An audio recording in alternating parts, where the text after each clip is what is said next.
वो चूंकि ट्रस्ट ने उनको दलित हैं और पिछड़ी हैं इसलिए उनको नहीं बुलाया गया था, लेकिन ट्रस्ट ने खंडन कर दिया कि राहुल गांधी झूठ बोलते हैं और ऐसी चीजें जो भ्रामक चीजें होती हैं वो बांटने का काम करती हैं। 500 वर्षों के लंबे इंतजार के बाद, 100 साल से ज्यादा कोर्ट मुकदमों के बाद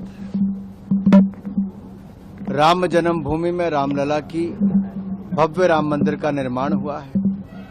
प्राण प्रतिष्ठा समारोह में देश और दुनिया भर के लोग आए और उसके बाद भी लाखों लोगों का आना जाना रहा। आज मेरा भी सौभाग्य है प्रभु राम के चरणों में शीश झुकाकर उनका आशीर्वाद भी मिला है। तो वहीं पर मैं उन लोगों से भी निवेदन करना चाहता हूं जो राजनीति कर रहे हैं और ओछी राजनीति कर रहे हैं। जब से श्रीमती द्रौपदी मुर्मू जी देश की राष्ट्रपति बनी तब से विपक्ष के लोगों को अच्छा नहीं लगा, क्योंकि पहले मोदी जी ने एक अनुसूचित जाति समुदाय से आने वाले, गरीब परिवार से आने वाले रामनाथ कोविंद जी को देश का राष्ट्रपति बनाया। फिर उसके बाद श्रीमती द्रौपदी मुर्मू जी ट्राइबल क्षेत्र से आने वाली अनुसूचित जनजाति वर्ग की महिला, अपने काबिलियत के आधार पे वो भी यहाँ पे पहुंची।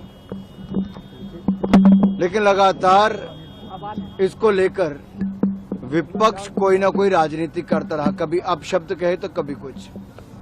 जब से चुनाव शुरू हुए तब से भय और भ्रम फैलाने का काम उन्होंने किया है और इस पे स्पष्ट तौर पे पता चलता है कि जब न्यास के अधिकारियों ने बोल दिया कि इनविटेशन निमंत्रण गया था पूर्व राष्ट्रपति जी को भी और वर्तमान राष्ट्रपति जी को भी, तो दूध का दूध पानी का पानी होता है, विपक्ष का चेहरा बेनकाब होता है। श्रीमान राहुल गांधी जी का झूठ एक बार फिर देश के सामने आता है। क्या वो अब भी राजनीति करने से बाज नहीं आएंगे? पहले ये लोग कहते थे रामलला हम आएंगे, मंदिर वहीं बनाएंगे, बीजेपी वाले कहते, लेकिन तारीख नहीं बताएंगे। जब मंदिर बन गया, निमंत्रण की तारीख दे दी, निमंत्रण दे दिया, तो उसके बावजूद नहीं आए। जितनी मर्जी चद्दर चढ़ा लें, आना प्रभु राम जी के चरणों में ही पड़ेगा। अमेठी में पहले रॉबर्ट वाड्रा का पोस्टर लगता है, उसके बाद कहता है कि राहुल गांधी लड़ेंगे। अब तक ये तय नहीं हो पाया कि अमेठी से रायबरेली में कौन लड़ेगा आखिर। कंफ्यूज और करप्ट पार्टी, उसकी यही हालत होती है। वो भ्रष्टाचार के चलते कभी अपना चोला बदलते हैं, कभी यूपीए से बदलकर इंडी गठबंधन करते हैं, कभी एक उम्मीदवार से पलट के दूसरे पर जाते हैं। ये कंफ्यूजन की स्थिति करप्ट पार्टी की रहने वाली है। यार तुम लोग कितनी देर से खिचड़ी पका रहे हो सारे? भाई साहब एक मिनट रुकना जरा, मैं ऐसे फिर बाइट नहीं करूंगा जी, आप लोग रुक। जो है कोई और बात नहीं किया।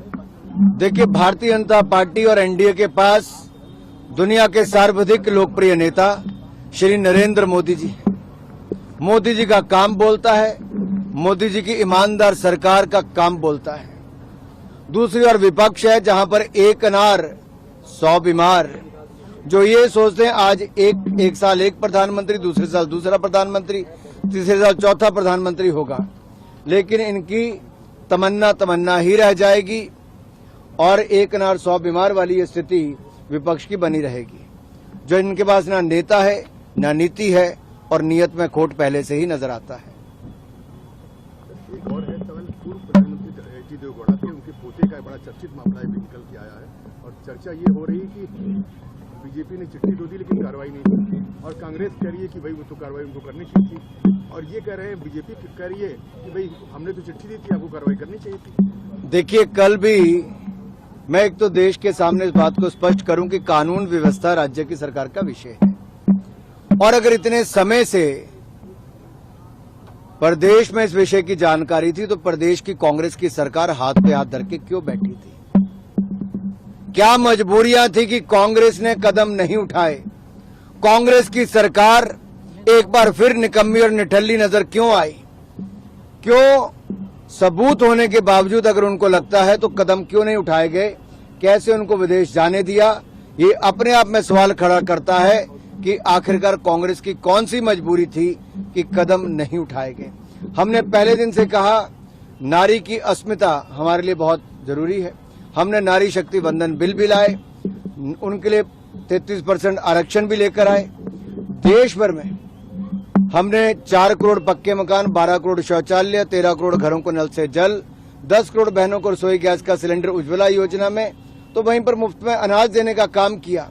2 लाख रुपए पर 7.5% ब्याज देने से लेकर अनेकों योजनाएं हमने नारी शक्ति के लिए ले आए।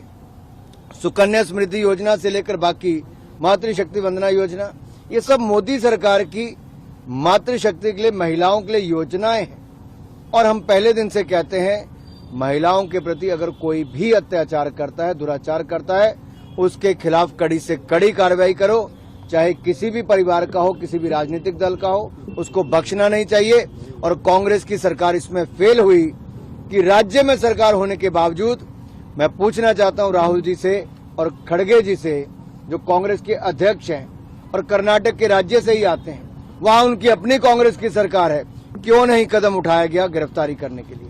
सर, एक सवाल है कि राहुल गांधी जो है वो रामलला के दर्शन करने आने वाले हैं, इस तरह की सूचनाएं आ रही हैं। देखिए, मैं यही कहूंगा, जो लोग राम जी के अस्तित्व पर प्रश्न चिन्ह उठाते रहे, राम सेतु पर प्रश्न चिन्ह उठाते रहे, अपनी पार्टी के वकील रामलला को मुकदमा हराने के लिए खड़े करवाते रहे, जिनका लगातार प्रयास रहा कि राम मंदिर ना बने, वो राम मंदिर की प्राण प्रतिष्ठा पे भी नजर नहीं आए, उसके बाद भी नजर नहीं आए। ऐसे नेताओं से मैं ही कहूंगा, जितनी मर्जी चादरें चढ़ा लो, आना राम जी के चरण में ही पड़ेगा। आज आपने रामलला जी से क्या मांगा?